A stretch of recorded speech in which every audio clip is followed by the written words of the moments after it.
228, Truck 6, Truck 3, Battalion 3, and the on-call inspector. 2303 West 46th Street, number 208.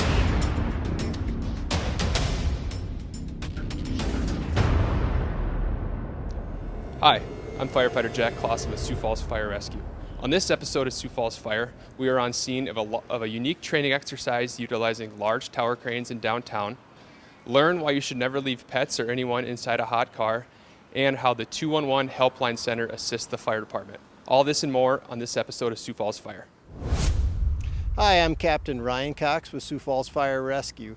Today we're going to talk about summer and some of the hidden dangers that you can see by leaving either pets or kids in vehicles and how dangerous that can really be. We're going to show you how much heat can be generated by leaving those windows up, and even if you crack them a little, it's not going to make much difference. In fact, we're going to show you exactly how hot the inside of this vehicle is right now with the windows up. All right, today's almost 90 degrees. It's actually kind of overcast here, so we don't have a lot of sun. But this vehicle's been sitting out here all afternoon, so we're going to open it up and just take some readings on some of the temperatures. So with this thermal cam, I can kind of tell the temperatures on the surfaces. And this seat right now is sitting at about 120 degrees. Up on that dash, it's climbing, it's getting close to up to 140 degrees. So that gives you a pretty good idea how quickly that these vehicles can heat up sitting out here in these parking lots. Every year, hundreds of pets die from heat exhaustion because they are left in parked vehicles. You know, we've always heard, oh, it's just going to be a few minutes. But if you look at this chart, for example, today's 90 degrees out, but just in 10 minutes, the temperature inside that vehicle is going to go up almost 20 degrees. And in 30 minutes, it's going to almost go up 30 degrees. So as you can see, and even cracking the windows just a little bit is not going to affect how hot that vehicle is going to get.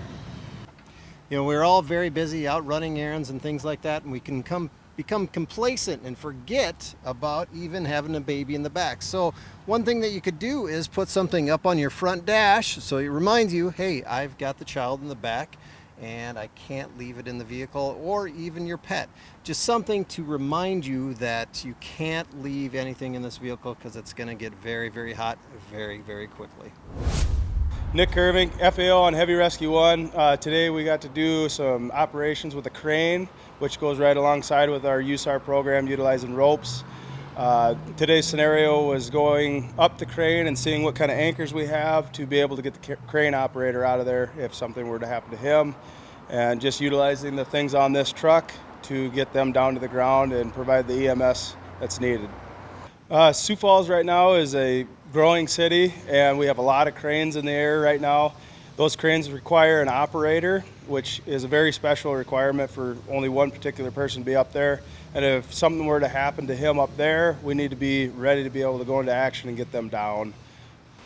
So today we got to do some training with Journey on their crane, and their crane was about 280 feet in the air, and that's where the operator sits in his cab.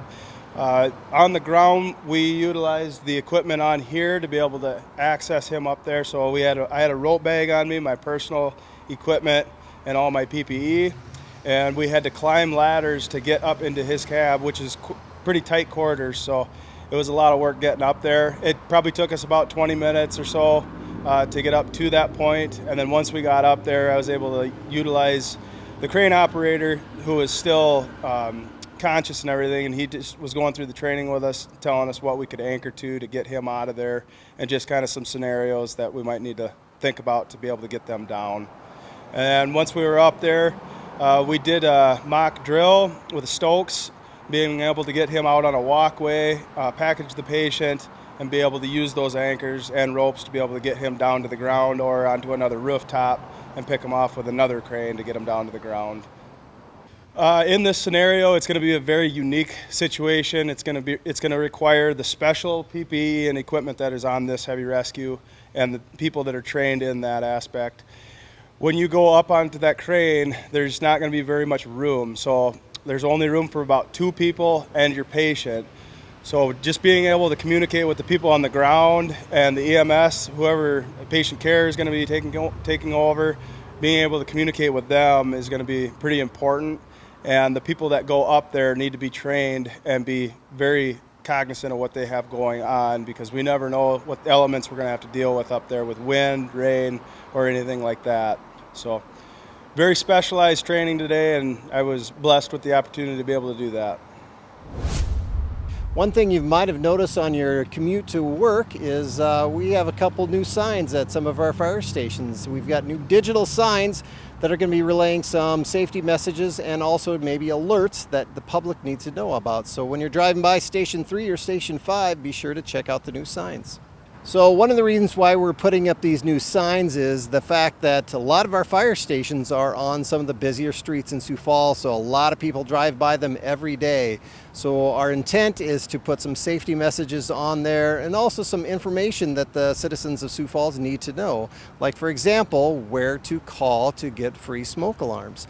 These are some of the messages that we're going to start placing on the signs, and hopefully in the future we're going to be adding some more digital signs to a few of our other fire stations. All right, today we're out here with the cadets doing some training during the Cadet Academy, and we've got the Engine 1 crew on A shift out here, and I've got FAO Kevin McGuire, aka Squirrel. Correct. What are you guys doing out here with the cadets today? How are you working through things with them? Right now we are focused on car fires. Kind of going through the basic car fire, things that they're going to encounter out there. Talking to each other, discussing tactics when they get off the truck.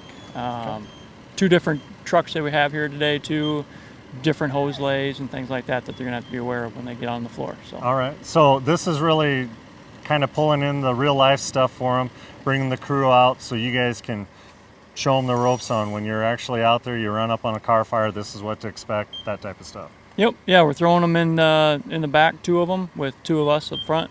And just letting them run it, kind of learning as they go, because they haven't had any experience with car fires yet. So Yep. Just kind of seeing what they do, what kind of decisions they make, and then we'll correct them or give them some possibly better ideas going forward. So it's a little eye-opening if a tire blows or something like that on them. Right. There's definitely a few surprises, Yep. and they're learning that the hardest way isn't always the best way. So the cadets have seen, you know, they've started working with, say, a structure fire, a house fire type thing. How's a car fire differ rolling up onto one of those rather than, say, a structure of some sort? I would say it's a little less stressful going into it, knowing what you're getting typically with the car fire. You can kind of slow down a little bit. Hopefully there's no exposures or anything involved that you have to worry about. And then you have a lot less surprises, I would say, with the car and going into that. So it's a little more simple, and typically one crew that you're going to have to take care of it. So. All right, sounds good. Thanks a lot. Thank you. All right, I have Cadet Firefighter Montalou with me here. He just got done working on that car fire. What'd you experience? What'd you think? First one for you? Yep, first one. It was a lot of fun. Yeah. A lot of smoke. It was hot. Yeah. Yeah, when I was opening up those doors, I had to go up to the hood, and it got a big face full of smoke, and I was like, oh my God. That's when having the SCBA and stuff on makes a difference there, doesn't it? And you don't even realize it until you take it off, Yep. and then you actually smell it, and you're like, oh, well, good thing I'm not breathing that in. So. Yep, exactly. Yep. So first time around, exciting, fun. Yep. What'd you learn? I learned a new way to pull a hose off the front of the truck. I thought that was pretty cool. Yeah, just the whole process of doing it, how to approach the car, you know, how to coordinate with the person you're with, you know, tell him, you know, maybe he can't see the fire or the steam coming off where it might be rekindling, so kind of helping him navigate around the car. I thought that was pretty fun, learning how to do that. A good crew team effort going into it, kind of understanding what the company officer's looking for, what you need to do as a firefighter, all that type of stuff. Yes, sir. Yep. Good. Well, I know you guys are busy. I'll let you get back at it, so we'll let you go. Awesome. Sounds good. Thank you very much. Yep. Welcome back to Sioux Falls Fire Rescue. Here in Sioux Falls, even our fire department needs help, and we have a great number of partners out there, and one of them that was with me today is Betsy Schuster from the Helpline Center. Betsy, can you introduce yourself and give us a little background of what you do at the Helpline Center? Yeah, thanks for having me, Ryan. As you said, my name is Betsy Schuster, and I'm the Vice President of Program Development at the Helpline Center. So I work with a lot of our community-based programs that are connecting people to resources throughout our community for a variety of needs, whether that be suicide and mental health through 988, or basic needs and information and referral through 211. And our partnership with Sioux Falls Fire and Rescue is through our 211 Helpline program, which has just been a phenomenal partnership as we continue to grow and expand. Yes. One of the things that we started a while ago now, a couple of years ago now, is with a referral program for our lift assist. That was one issue. I came to you because we didn't know what to do. We needed help ourselves because we were going on these calls, which we average about 3 a day now for lift assist. And we're encountering people that needed assistance, and we didn't know how the best route is to get that to them, and you helped us out a lot with that. Can you go over the referral program a little bit with us? Yeah, I still remember the first meeting when you came to visit us. With the lift assist, I just remember the need that the firefighters saw, the need that these individuals may have beyond the falling, whether that is social needs, whether that is assistance getting connected to different programs in the community. And as firefighters, you have so many tasks and to-dos, it's hard to know all about all the amazing programs off the top of your head. And that's where really the 211 Helpline comes in, as our trained staff are able to research through our database, make those connections. And so as the program is involved, we now have a full-time community health worker that receives a referral from your fire captains and then we make that initial call, and we may do a home visit if that makes the most sense, or we may just do phone support to do that initial assessment on what additional supports can we help that individual with. Maybe it's a fall prevention program, maybe it's access to a food program, maybe it's a home health referral. And that's what has been such a great partnership, is to relieve that need to help from the firefighters to the experts in the social service area to get that person connected to more services in our community. Yeah, it really is. When we were going on these calls, we'd go in, we'd lift them up, and we're like, they need more than just what we can provide. And for us to be able to go in there and just briefly talk to them about 211, and then we just do a referral process when we get back that you created for us, which is awesome, and it's very simple. We just put in their information, send it to you, and then Jacob, give a shout out to Jacob. Yeah, Jacob's great. He gives them a call, and then he has all these different resources that he can refer them to, and that's really what's helped us, because with firefighting we have so many other tasks going on. For us to try to remember, well, you could call this place or this place, it just didn't work at all. So when we created that partnership, it's really done a great service for the Sioux Falls area. I mean, our call volume keeps going up every year. We're seeing more and more people, but we're able to get them over to 211, and they've been able to handle them very, very well. And it's great how you have all those links to all those different partners. And I think too, with 211, we're 24/7, and so sometimes it's the isolation, the loneliness that someone may be experiencing as well. And so we also educate them that 24/7 days a week we're available if you need those resources. And then Jacob is doing, and a key piece to the Helpline Center is that bridge from someone in need to the amazing community resources. We couldn't do what we do without the amazing resources in our community. And so, but if individuals don't know how to get across that bridge, then we're not helping them. And so I think that is the key stimulus in our whole project, is Sioux Falls Fire and Rescue gets them to us, and we're able to get them over that bridge to the amazing community resources that are across our community, serving variety of needs for that whole person care. That is what makes our community strong. That's definitely true. I mean, there's a lot of organizations out there that are willing to help these people, but a lot of times they're like, they don't know how to get connected to them. And when we go into them, they're unaware that they're even out there. So that's the great thing about, and especially for us, it's easy because we just have to refer them to 211, and 211 takes it from there. And the thing that we've really seen is our participation rate. We've had more and more people understand they need to reach out that way, and it's been great for us. It's really helped the people that we serve. And also it keeps our resources available for other high priority calls, because They'll increase call volume. We go on more and more calls every day, and if we're able to get these people over to other assistance that's better suited to what they need, yeah, absolutely. Then it frees up our fire trucks to go on other type of calls too. And I think a key piece of the program too is the education to the individual. It's like they consent to their information being shared. And I think that's an important part is we want to walk alongside the individual to get and help and educate them and help them understand there's resources to help in our community. So I think that's an important piece of the program. It's not being forced upon anyone. It's their consent ultimately, but then they start to see the benefits of that additional support, that hand up as we work with them on what their next needs and services are that they do to maybe continue to live independently for a while, or maybe it is a conversation of you need more assistance, how can we get you to that support as well when that time comes for some individuals living on their own. Yeah, and it's really helped us as firefighters as well, because we've seen people getting that assistance. We even had one lady call us back so we could just see what's happened in her life. So we get to see those, those feel-good stories as well. But there's other things, that one's pretty dear to me because we started that one a few years back. But we also have a lot of other things that we run with 211. Can you go over the smoke alarm program? One of our newest one is the smoke alarm program. Sioux Falls Fire and Rescue, I just commend the work that they do with fire prevention and the importance of smoke alarms. And once again, there was a barrier of we have this program. Like Sioux Falls Fire and Rescue can switch out smoke alarms, can help change batteries, because sometimes that is just an impossible task for some of our community members, whether how high it is or other physical barriers. And so we started discussing, and we wanted to make that as streamlined as possible, because also everyone calling the main Sioux Falls Fire and Rescue number, there's not enough capacity to take those phone calls. And so we worked with Brandon at Sioux Falls Fire and Rescue. We worked with some other city departments to create a streamlined process. So now someone can call 211 if they're worried about their smoke alarm, if they have questions, and then we just simply fill out a simple form for them that automatically goes to Sioux Falls Fire and Rescue, and then they can triage those calls.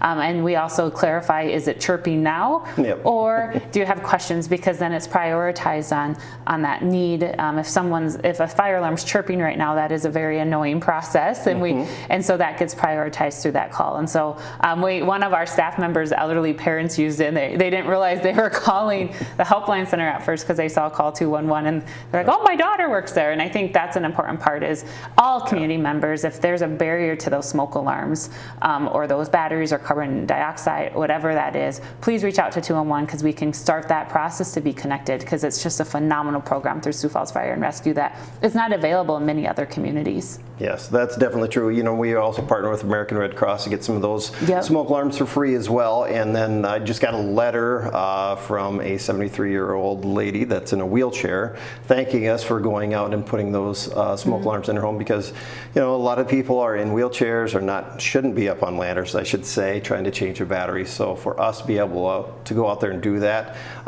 The other thing too is the smoke alarms save lives. They do. They make a huge difference in the homes. We see it when they don't have them in the homes, when we have fires.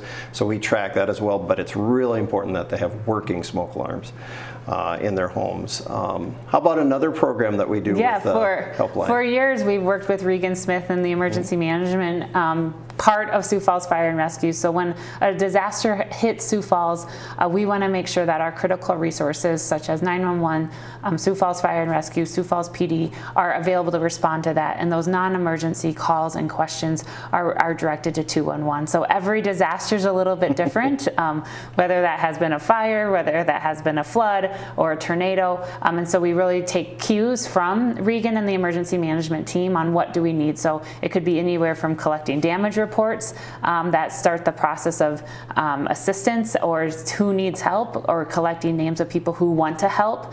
So our team also in disasters will step up and dispatch volunteers. So we've done everything from tree cleanup to sandbag filling to sandbag picking up. And so I think that's a huge piece. A longer standing disaster per se that started a while ago through Sioux Falls Fire and Rescue and the Forestry Department is the emerald ash borer, the EAB.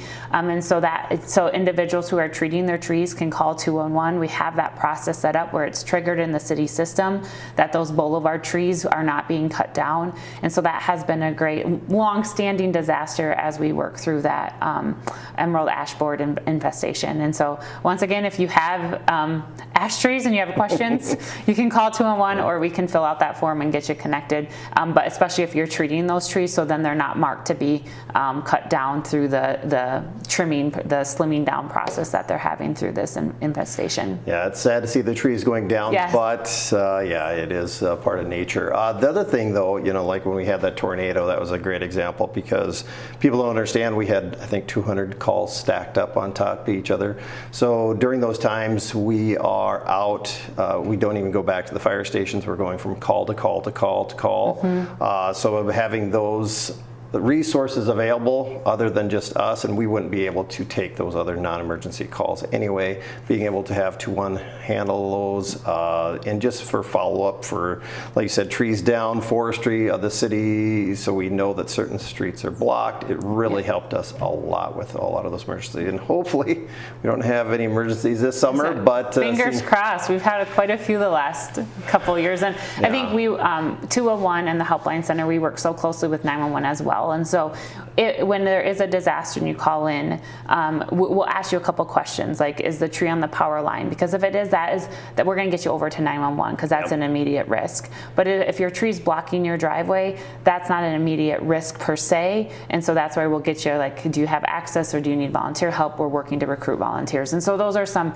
differentiation questions that we may ask in those tree down areas. And I think that also goes back to the importance of what the city's doing to preventatively help the EAB, is because when emerald ash borer infects those trees, they become weakened, and so they're more likely to come down in a storm compared to methodically slimming them down to be safer in those disasters. And so I think that's just a huge benefit the city's proactively doing to keep our city safe in natural disasters that hit our communities.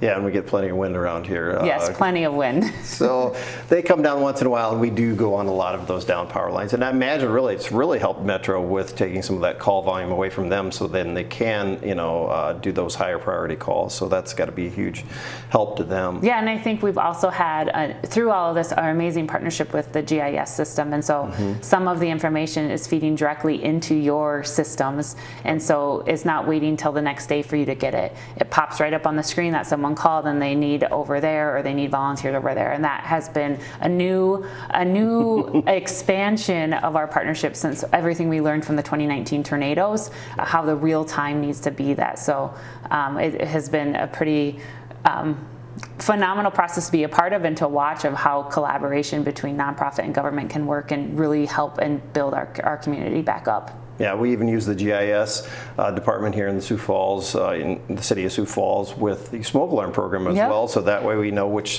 fire station's closest or which inspector's closest to that area that we can go put in those smoke alarms. So it saves time and money and resources too by getting the people to those areas quicker.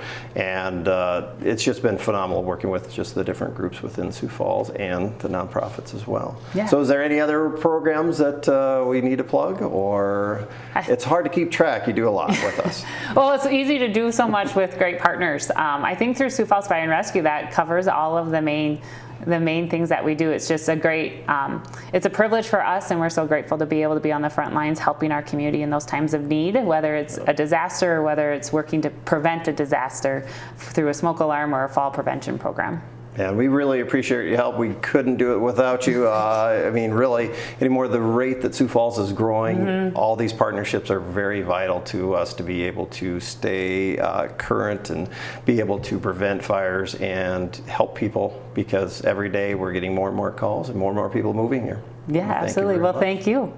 So if you have any questions about any of the programs we discuss, any fall prevention, smoke alarm, it's an easy number to remember. Just call 211. Thank you for watching this episode of Sioux Falls Fire. If you want to learn more, log on to siouxfalls.org/fire.